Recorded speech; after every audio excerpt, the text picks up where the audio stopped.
Ayun, magandang araw po sa inyong lahat.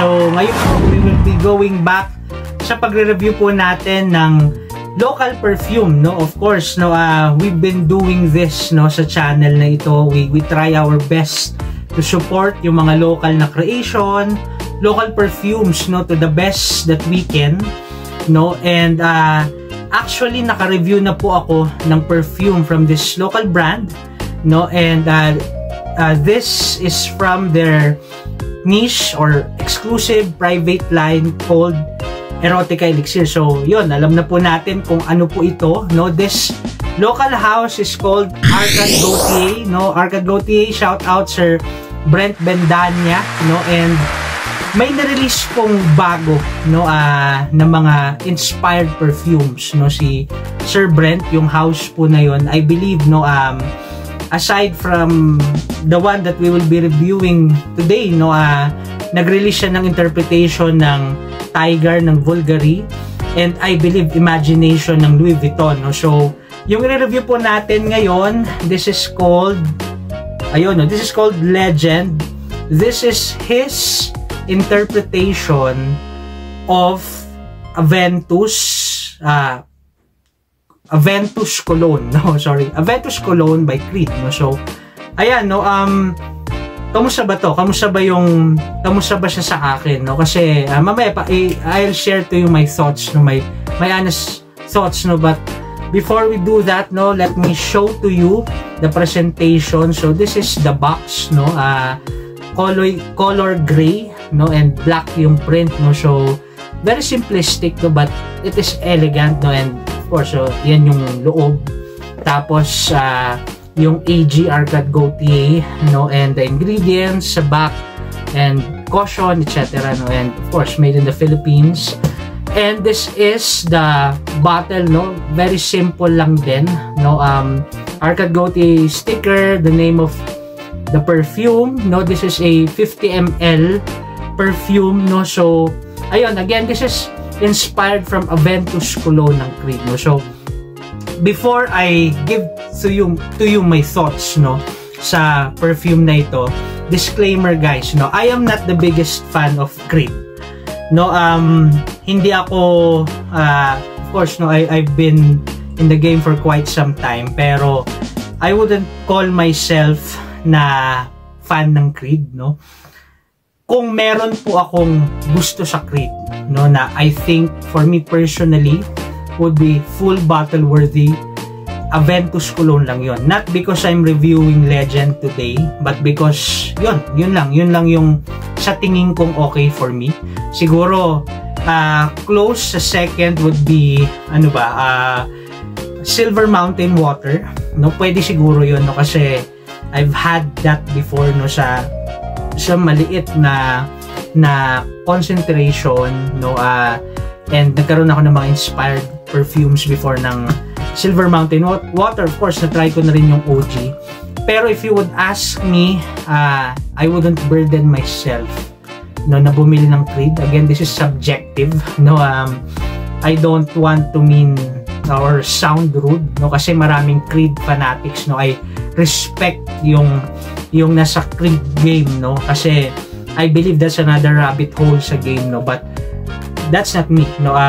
If I would be leaning towards a house, no, it would be a Mudge, no. So yun naman ganun naman it's subjective, no. So merong naglilin sa Roja, sa FTB, meron naglilin sa Serjoff, meron naglilin sa Creed, no, and meron din naglilin sa Amouage, no. So ayun, Legend by Arcade Gauthier. So the scent profile ng Aventus Cologne, I do not have a decant with me, but definitely na try ko na siya, na-shoot ko na siya before, no. So Aventus Cologne, it is like a younger brother ng Aventus, no. Aventus, napakasikat ng DNA ng Aventus, no, and ang dami, isa siguro ang Aventus sa may pinakamaraming clones, no. Actually, if you browse through my channel, I did a review ng OG Aventus and yung mga clones niya na sikat, halimbawa Club de Nuit or not only Intense ng Afnan, no. So needless to say, talagang sikat yung Aventus D&D. Parang sa lahat ng inspired brands, no, or even Middle Eastern brands, Afnan, Latafa, etc., you would see or you would makikita mo na may inspired or may interpretation sila ng Aventus ng Creed, no. So Aventus Cologne basically, no, it's like a lighter, an airier, an easier to wear version ng Aventus. Well, ang Aventus naman, it is easy to wear naman eh. Most of the time, no, it's like a go-to perfume, no. You could say, no, para siyang Sauvage, para siyang ganun eh, para siyang nasa ganung level for me, no. And of course, no, kudos sa Creed, no. During the rise of the YSLYs and the Bleu de Chanels and the Sauvage EDP, ang Creed Aventus yung lumaban talaga, no, I would say. And Creed Aventus, siya po yung, kumbaga, no, Creed Aventus represented niche, no, amidst the rise of the designer frags, no. So ayun, no, and ngayon nakikita natin yung popularity, nakikita natin whether you love or you hate Aventus, no. You could not deny the fact, no, na malaki ang ginawa niya sa niche game, no. So anyway, no, Aventus Cologne, no. So if we would try to describe the scent profile, lalagay natin yung notes here, no. So it's full of citruses, lalo sa top, no, pero there's still the signature Aventus birch, no, yung birch parang earthy yan eh, na leathery, no, may green facets, no, para siyang nasusunog konti. Meron pa rin yung use nila ng musk, no, meron pa rin yung basically use nila lalo sa mid ng Aventus, no. But again, no, this is a lighter take, yung Aventus Cologne. This is like instead of oak moss, no, ginamitan nila ng more of the ozonic notes, no, more of the citruses, no, naging light yung take ng musk, no. And kung may leathery facets man because of the birch, hindi siya ganong ka-persistent katulad nung original Aventus, no. So ayun, if I would describe Aventus Cologne, or if I would describe yung liking ko dun sa perfume, I really like Aventus Cologne, no. Kung papipiliin ako again, no, ng perfume from the House of Creed, definitely I would choose, no doubt, walang pagdadalawang isip, I would choose Aventus Cologne, no. Kasi yun, it's easier to wear, no. It's a dumb breech frag, no, pero sa time kasi natin ngayon, may mga nagle-let go pa rin ng Aventus Cologne, pero I would get it, no, kung bakit madalang lang, kasi for me, okay talaga siya, no. It is something na kung meron ako sa collection ko, I would keep, no. Pwera na lang kung iti-trade sa Amwats, no. Anyway, ayun, no. So how is Aventus Cologne compared to Legend, no? Kasi this is Arcade Gautier's interpretation or take of Aventus Cologne. So for me, definitely you would feel, no, you would smell the Aventus DNA, pero it's the lighter one, no. It's the lighter take, no. You would not think of this as Aventus clone, but definitely maiisip mo na ay Aventus clone siya, no, or Aventus Cologne interpretation siya, kasi while they are close, meron pa rin silang pinagkaiba, no. Again, that oak moss, no, and yung fruit notes, no, even yung opening ng ano, yung parang lemon na opening ng Aventus, no. And ayun, no, you would definitely tell, no, lalo pag naamoy mo na yung Aventus and Aventus Cologne, this is definitely a clone of Aventus Cologne, no. So ayun, for me basically this is a lighter take, no. nakuha niya yung DNA, but this is a lighter take. Ako po yung reviewer na I don't want to give percentage 85%, 90% kasi ang hirap namang ano yun eh, ang hirap namang i-compute yun eh sa totoo lang, no. Dati ginagawa ko yun, but yeah, mahirap talaga, no, na you would give an 85-87%, no. Ang hirap magko-compute, ang hirap magsabi na ganun siya ka-close kasi it's impossible to measure, no. But yeah, for me, this is good. This is something na kita nyo naman, no. Kakukuha ko lang to nung Fragcon Baguio, pero yung dent niya, no, around siguro give and take around 2 ml or almost 2 ml. So ginamit ko siyang maigi to observe, no. And yun, no, scent profile, scent wise, I would say na this gets really close, no. And this is a good take, no, kasi there are takes, halimbawa, no bashing, no, sa ibang inspired or clones, halimbawa ng Aventus, no. Marami nagrereklamo sa CD NIM, no. Yun, nilabas na natin. Marami nagrereklamo sa CD NIM kasi meron siyang tendency na maging obnoxious lalo sa opening, no. While you get the DNA ng Aventus, pero yun nga eh, siguro ang tendency, one tendency ng mga houses when they clone Aventus, even Aventus clone, is to go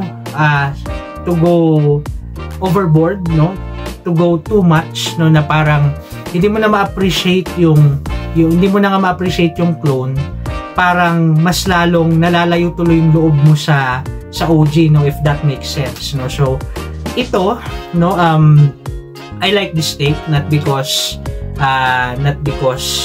nanonood sa atin si Sir Brent ngayon, but again, no, I love the DNA of Aventus Cologne, and yeah, for me malapit siya, no, for me okay siya, no. And kita nyo naman, again, no, ginamit ko siyang maigi, no. And yeah, that's scent profile.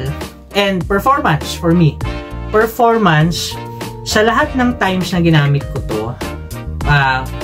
most of those times nakakuha ko ng compliment, no. I'm not the person who begs for compliment sa perfumes kasi ano yan eh, common yan ngayon sa frag community, no, na ano ba, mabango ba, okay ba, naamoy mo ba ako, no. So it's okay to ask, no, na okay ba yung perfume, no. Pero kasi yung iba parang nagtatampo, no, pag hindi naamoy yung perfume nila.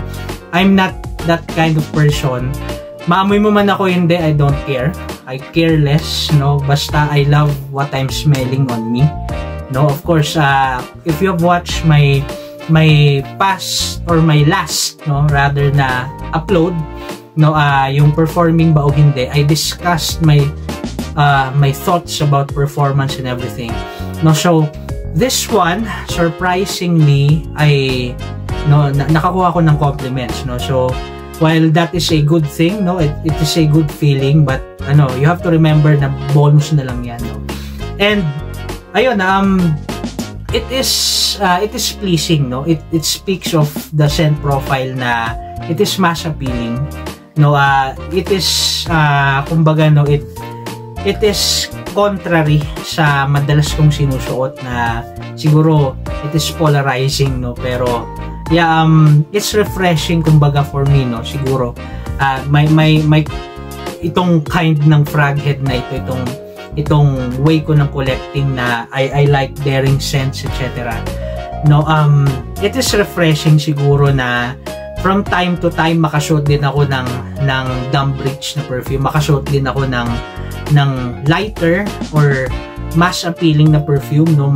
Sometimes, no, parang palette cleanser yan eh, parang ganun, no? Parang you go from the heavier scent profiles, tapos sometimes you would want to go sa lighter na mga perfumes. Actually, diniscuss namin yan nila Kev, no, Kevin Opulencia, sent out, shout out nung nakaraan, no. So yeah, you know, if I would give yung kumusta ba siya, or if I would give my experience, no, sa longevity, sa sillage, etc. projection. For me, longevity, no, sa skin, no, around 5 hours, no, give and take, no, and sa projection, hindi siya in your face, no, pero definitely may scent bubble ka.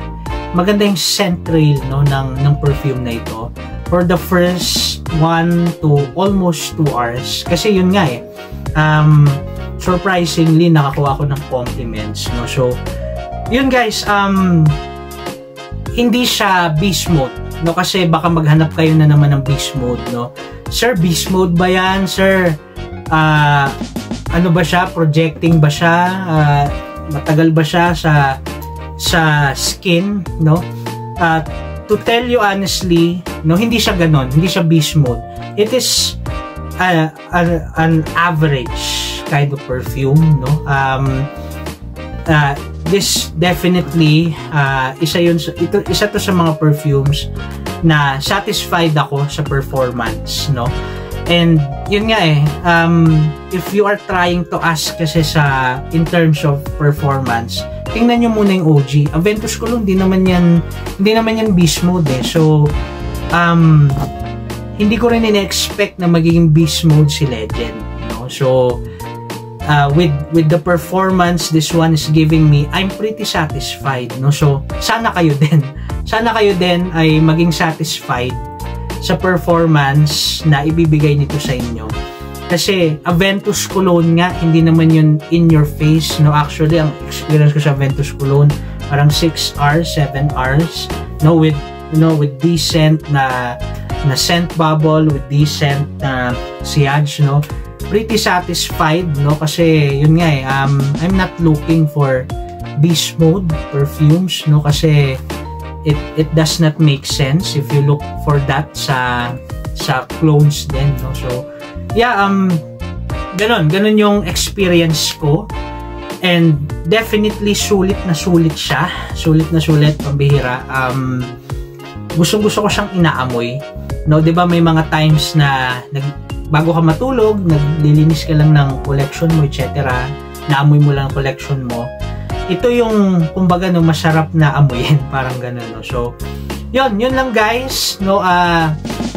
My verdict, I'm pretty satisfied dito sa Legend ng Arcad Gauthier, no. And ayun, yun lang. Thank you so much Sir Brent and Arcad Gauthier, no. Actually they were in this place called the Podium, no, pero tapos na ata yung sale nila, no. Yung parang 2-day sale nga lang pala yun. But yeah, you could visit their online shops, no, sa Facebook, of course, sa Shopee, no, at ilalagay natin yung link below. Of course, you could directly contact Sir Brent, no, and you could message the page, no, and I believe meron po sila sa Unbox, no, sa Green Hills, no. So yun, itanong nyo na lang guys, no. We will be putting sa description natin yung kanilang mga links. So ayun, thank you so much Sir Brent. This is a really good perfume, no. I'm really satisfied, no, sa perfume na ito, and hopefully guys naging helpful ito sa inyo. If you find my contents, no, helpful, interesting, even intriguing, please do consider liking, sharing, and subscribing. Maraming salamat po at ingat po kayo.